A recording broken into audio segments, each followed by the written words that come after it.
नमस्कार विद्यार्थियों, स्वागत है आप सभी का हमारे YouTube चैनल उदय एजुकेशन में। बात करेंगे इस वीडियो में बोर्ड परीक्षा 2022 की दृष्टि से इम्पोर्टेंट क्लास 8वीं के गणित के पेपर के बारे में। जिन्हें कक्षा 8 का मैं गणित विषय का पेपर लेके आया हूं, जिसकी आप सभी काफ़ी दिनों से मांग कर रहे थे और मैंने भी हमारे जो गणित के सर हैं अरविंद जी सर, उनसे रिक्वेस्ट की थी और उन्होंने आखिरकार पेपर आपके लिए बना ही दिया है। तो ये पेपर है बेहद ही इम्पोर्टेंट रहेंगे और इसमें जितने भी प्रश्न रहेंगे आपके एग्ज़ाम की दृष्टि से 101% है वो इम्पोर्टेंट रहने वाले हैं। यानी ये पेपर है, ये वीडियो है, ये आपके लिए वरदान साबित होने वाला है। तो आप सभी विद्यार्थियों से निवेदन रहेगा, अंत तक ज़रूर देखिएगा। अभी तक आपने चैनल को सब्सक्राइब नहीं किया है तो अभी चैनल को सब्सक्राइब कर लीजिएगा, ये बिल्कुल फ्री है और आपके एग्ज़ाम तक सारे विषय के पेपर यहाँ पे अपलोड किए जाएंगे।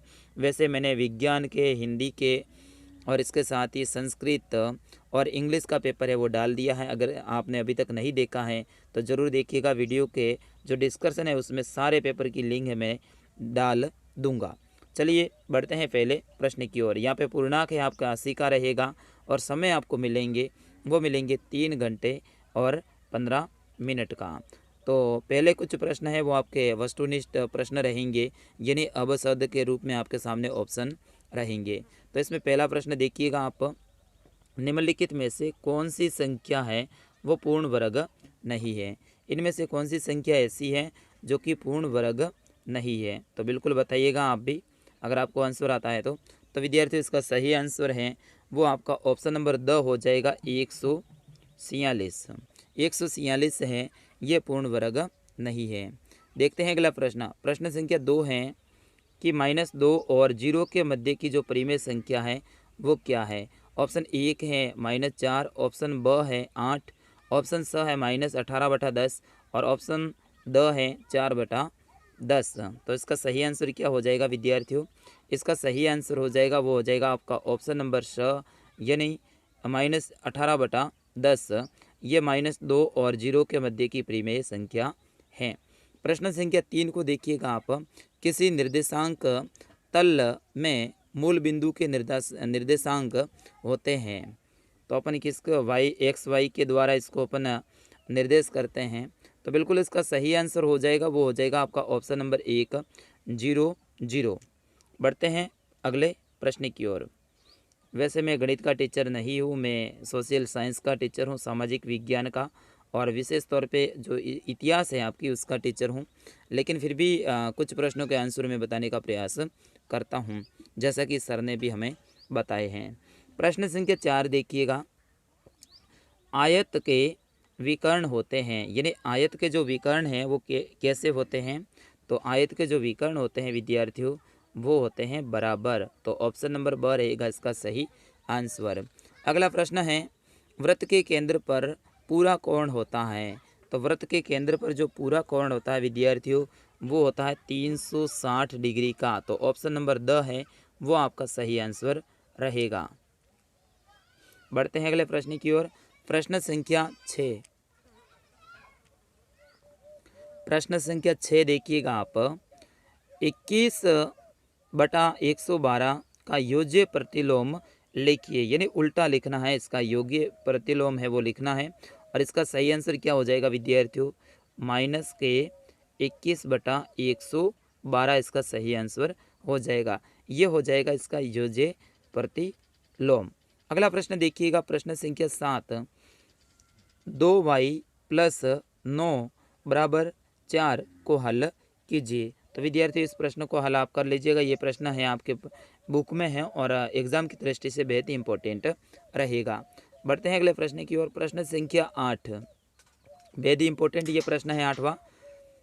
वर्ग का क्षेत्रफल 144 cm² है, तो वर्ग की भुजा है वो क्या होगी? आपको पता है वर्ग की जो चारों भुजाएं होती है वो क्या होती है?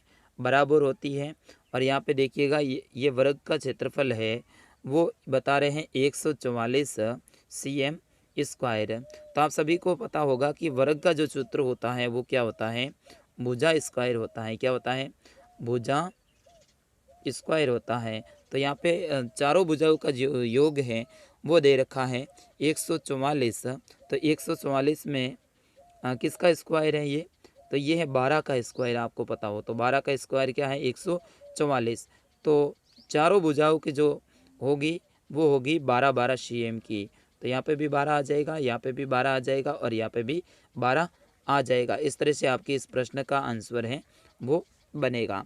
अगला प्रश्न देखिएगा, प्रश्न संख्या 9। 50 पैसे का 5 रुपये का अनुपात है वो ज्ञात कीजिएगा। तो 50 पैसे का 5 रुपये का अनुपात ज्ञात करेंगे तो कैसे होगा। यहाँ पे देखिएगा, सबसे पहले जो रुपये है ना इसको पैसे में बदलना पड़ेगा, और रुपये हैं इसको पैसे में बदलेंगे तो आपको पता है कि 1 रुपये में 100 पैसे होते हैं। तो 5 रुपये में कितने पैसे हो जाएंगे, 500 पैसे हो जाएंगे। कितने पैसे हो जाएंगे, 500 पैसे। तो 500 पैसों में किसका भाग देना है, 50 का देना है। तो इस तरह से इसका क्या हो जाएगा, 1:10 इसका सही आंसर रहेगा। तो यहाँ पे क्या आंसर रहेगा, 1:10 इसका सही रहेगा। तो इस तरह से आप इसको हल कर सकते हैं।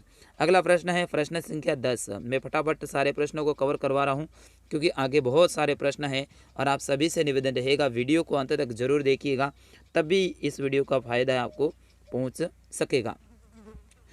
10वां प्रश्न है कि एक्स वाई, वाई जेड और जेड एक्स का गुणनफल है वो ज्ञात कीजिएगा। तो इसका गुणनफल आपको ज्ञात करना है। तो यहाँ पे आप देखेंगे तो आपको एक्स है वो यहाँ पे दिख रहा है और एक्स यहाँ पे दिख रहा है, मतलब एक्स 2 बार दिख रहा है। तो यहाँ पे एक्स का स्क्वायर हो जाएगा उत्तर। उसी प्रकार से वाई भी देखें तो वाई भी 2 बार है तो वाई स्क्वायर हो जाएगा, और उसी तरह से जेड भी 2 बार दिख रहा है तो जेड स्क्वायर हो जाएगा। इस तरह से ये आपका आंसर निकल के सामने आएगा, एक्स स्क्वायर, वाई स्क्वायर और जेड स्क्वायर। बढ़ते हैं अगले प्रश्न की ओर। प्रश्न संख्या 11, बेहद ही इंपॉर्टेंट ये प्रश्न है 11वां। आप देखिएगा परीक्षा की दृष्टि से, x square plus 8x plus 16 के गुणनखल है वो ज्ञात कीजिएगा। इसका आप कर लीजिएगा गुणनखल। प्रश्न संख्या 12 है, एक पाइथागोरस त्रिक लिखिए जिसकी सबसे छोटी संख्या है वो क्या हो जाएगी, 8 हो जाएगी। तो आपको पता है ना पाइथागोरस जो त्रिक है उसमें जो अपना सूत्र होता है वो क्या होता है, m स्क्वायर, और फिर कौन सा होता है m स्क्वायर माइनस 1, और फिर क्या होता है m स्क्वायर प्लस 1 होता है।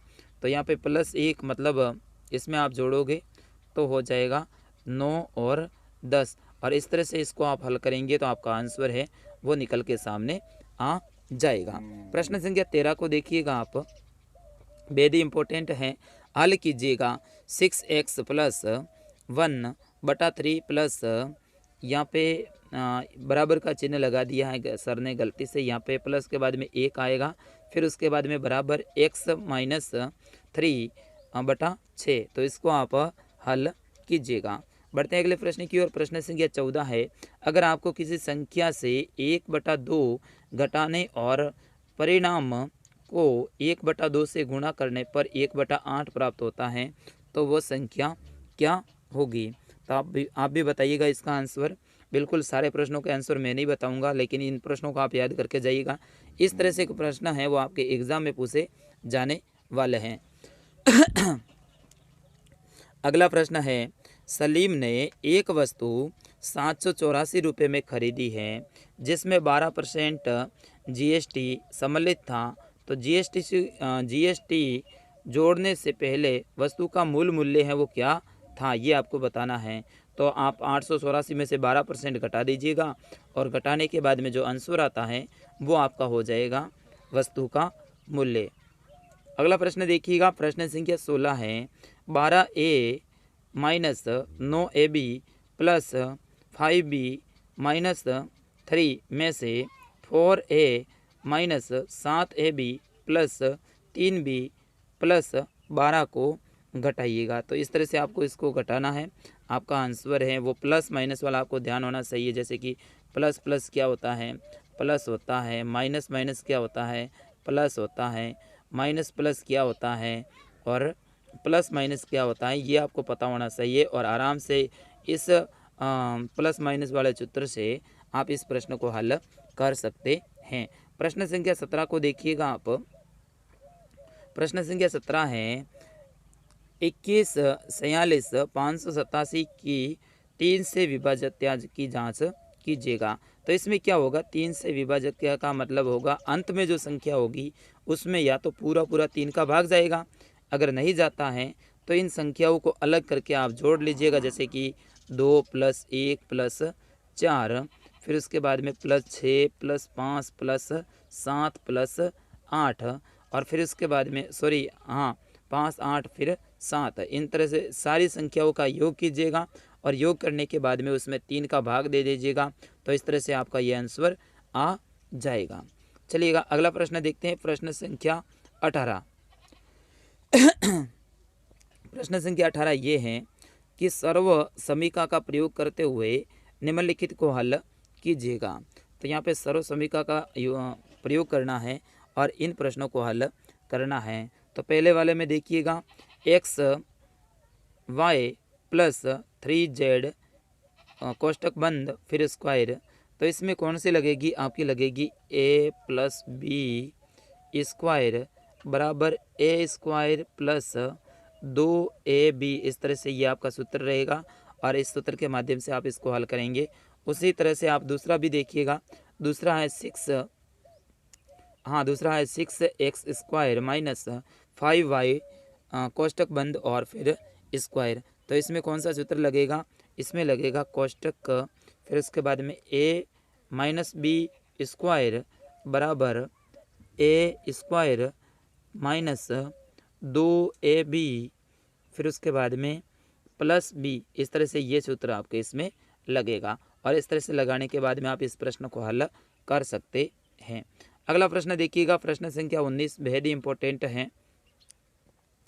प्रश्न संख्या 19 ये है कि निम्नलिखित में से प्रत्येक अक्षरों के मान ज्ञात कीजिएगा। यहाँ पे प्रत्येक अक्षरों के मान ज्ञात करने हैं और इस प्रश्न को थोड़ा सा बड़ा लिखना है क्योंकि इसके नंबर रहेंगे वो आपके रहेंगे 4 नंबर का। ये अगला प्रश्न देखिएगा, प्रश्न संख्या 20 है, बेहद ही इंपॉर्टेंट ये भी प्रश्न है, आप याद कर लीजिएगा। एक ढेर में 5 किताबें हैं, प्रत्येक की मोटाई है वो 20 mm है तथा 5 कागज़ की सीटें हैं जिनमें प्रत्येक की मोटाई है वो 0.01 से mm है। तो इस ढेर की कुल मोटाई है वो ज्ञात करनी है।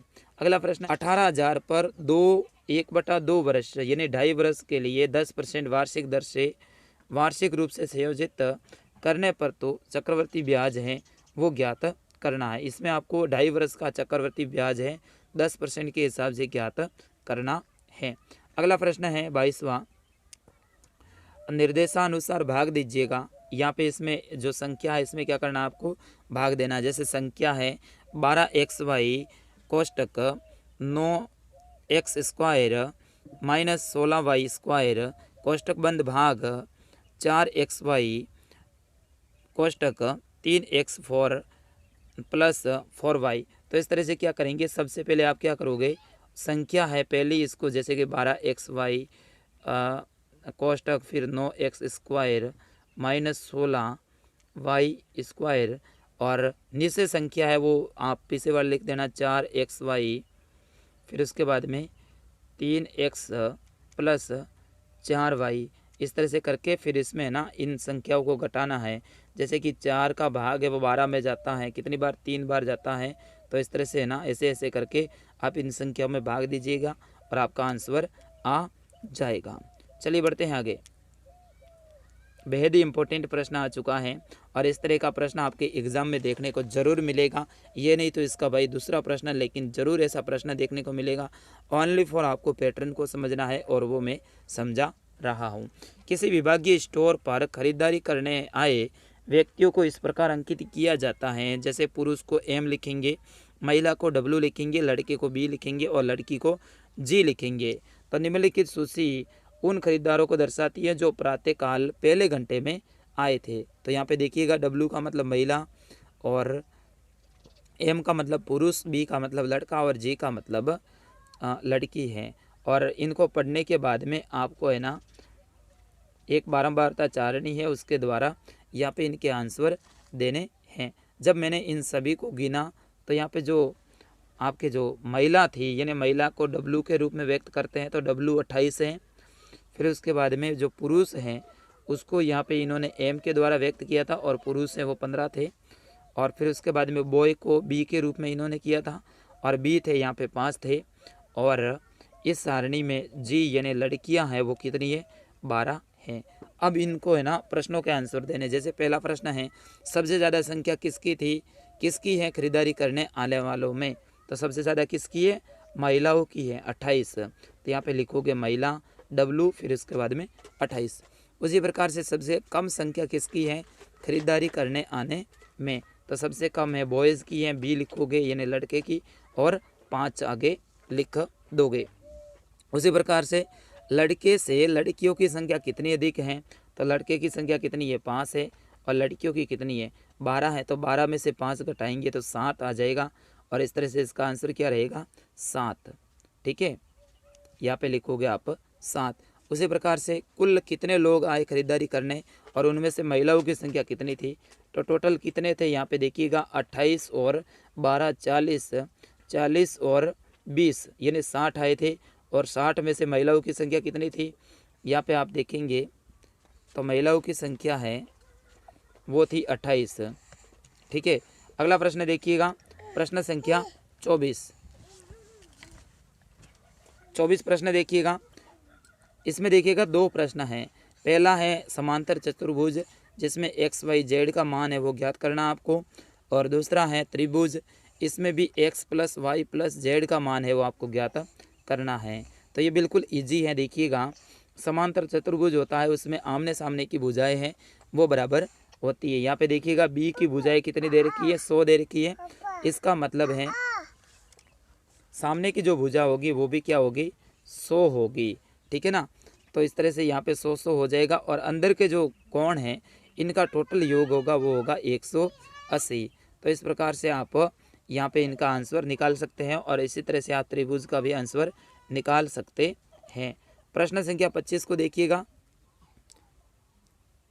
प्रश्न 25 है कि उपयुक्त पैमाने का प्रयोग करते हुए निम्न तालिका में दी गई राशियों के लिए बनाइए। यानी राशियों के लिए क्या बनानी है आपको, ग्राफ बनाना है। क्या बनाना है, ग्राफ बनाना है।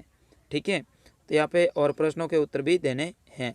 कार के द्वारा तय की गई दूरी, यहाँ पे सबसे पहले ऊपर घंटों में, जैसे 6 बजे 40 किलोमीटर, 7 बजे तक है वो 80 किलोमीटर, 8 बजे तक 120 किलोमीटर और 9 बजे तक 160 किलोमीटर।